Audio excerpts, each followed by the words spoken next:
सांगली, सातारा आणि इतर राज्यामध्ये या आंदोलनाचं स्वरूप वेगळे आहे. त्या ठिकाणी पेन्शनर कार्यालयामध्ये काम बंद केलेलं आहे असं रिपोर्ट येत आहे.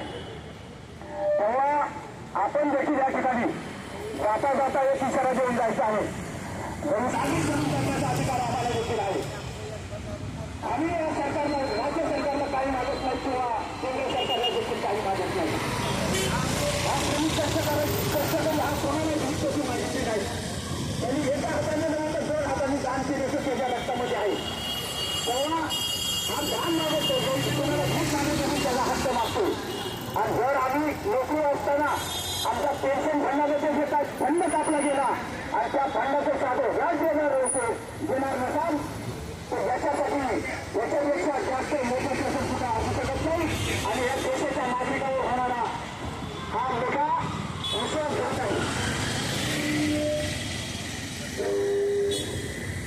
म्हणून हा पेन्शनरचं आता तरी पेन्शन थांबवा हे आपल्याला या ठिकाणी आजच्या आंदोलनातून सांगायचं आहे. म्हणून मित्रांनो